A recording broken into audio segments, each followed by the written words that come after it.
Alors, ça a commencé, ce désir il a commencé pendant l'école à Bordeaux, où pendant une carte blanche, j'ai proposé une écriture personnelle d'une pièce qui a duré à peu près 45 minutes que j'ai pu monter à l'école. Et ça m'a permis de me dire que j'étais capable d'aller au bout d'un projet d'écriture et de mise en scène. Et aujourd'hui, le fait d'avoir cette occasion de pouvoir créer, d'avoir des acteurs et actrices au plateau, de pouvoir écrire pour eux et pour elles, et en plus on se connaît très bien, c'est ce qui m'a motivé vraiment à écrire le texte et à profiter de ce temps de création, de plateau, voilà, pour me plonger vraiment dans l'écriture.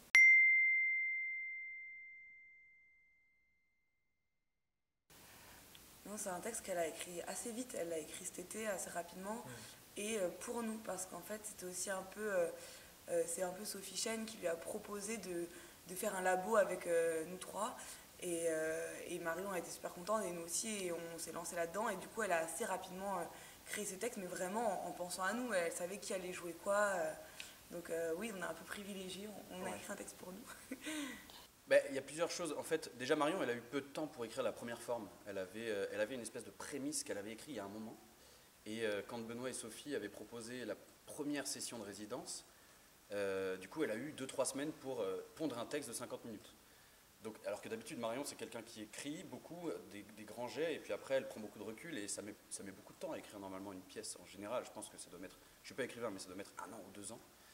Et donc là, on avait fait une première forme un peu comme ça, un premier jet, et la réécriture se fait notamment, alors déjà parce que Marion, à force de l'entendre, avait envie de changer des choses, et aussi par rapport au retour qu'on a eu sur la première résidence, où on nous a dit effectivement, comme c'est un conte, c'est une fable, on a envie de savoir la fable, or nous, c'était peut-être un petit peu trop ésotérique, donc les gens n'arrivaient pas forcément à rentrer dans l'univers de Marion, et dans notre univers à nous. Du coup, ça vient beaucoup des retours aussi, du fait de se dire comment on arrive à faire rentrer dans cette espèce de texte poétique, mais qu'en fait la fable soit assez claire pour que les gens puissent dire ok, je comprends l'histoire, maintenant je peux me laisser bercer par les mots et par cette espèce d'univers qui se déploie devant moi et qui ne m'a pas offert une porte d'entrée très franche, mais où juste je peux regarder les images, comprendre un peu ces espèces de personnages qui naviguent dedans. Et du coup l'écriture elle sert beaucoup à ça justement, elle sert à guider. Et comme Marion a une écriture très pointue et très...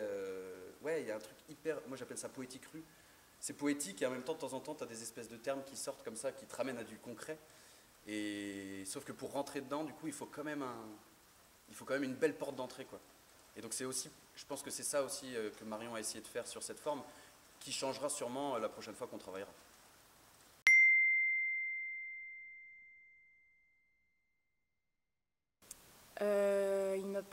Le regard, il m'apporte un regard extérieur sur ce qui se passe et du coup de pouvoir vraiment créer, moi je crois que je fonctionne beaucoup en termes d'image aussi, de ce qui se passe au plateau visuellement. Alors que être comédienne, c'est vrai que c'est quelque chose, un travail de l'intime qui se travaille vraiment plutôt même dans la... C'est assez solitaire aussi. Bon, c'est solitaire l'écriture aussi parce que c'est vrai que je suis toute seule à mettre en œuvre une fable au début, à inventer tout ça. Mais le fait de pouvoir vraiment observer ce qui se passe, comment ça joue, comment fonctionnent les images, qu'est-ce que ça raconte, il y a, comment dire, il y a ce regard un peu sur tout ce qui se passe qui m'intéresse et que je trouve passionnant et vraiment complémentaire du métier de comédienne.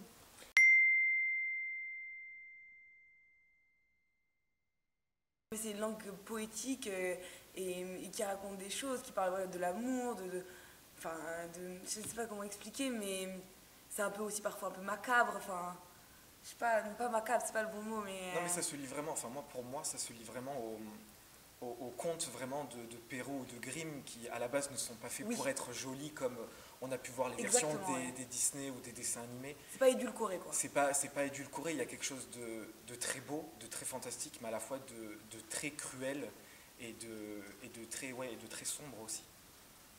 Ce qui est agréable aussi avec l'écriture de Marion, moi je trouve que depuis l'école en fait, déjà elle nous faisait lire des premiers jets de texte qu'elle écrivait et elle travaille tout le temps. sur la réécriture de ses textes.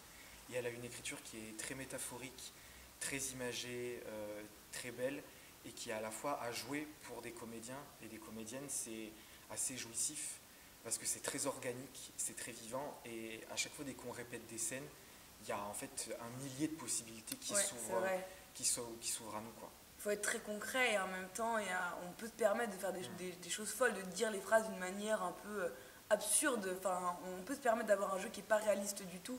Et ouais, c'est assez agréable ça.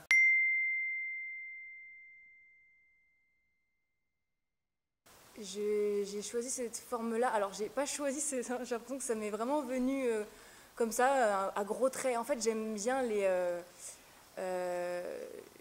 J'ai eu du temps à me faire à la notion de personnage au théâtre.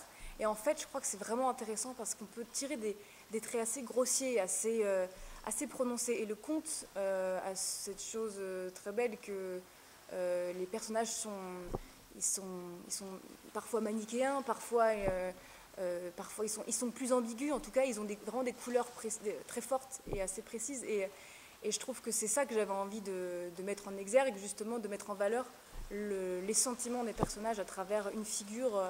La figure de la reine, comment elle est cette reine, est-ce qu'elle est, elle est complètement dans son désir de pouvoir, ou au contraire est-ce que c'est plutôt, elle a des côtés enfantins, et du coup le conte permet, la fable permet aussi de raconter des histoires à travers un cadre, à travers des codes qu'on saisit mieux, et du coup pouvoir se plonger vraiment dans les sentiments, dans les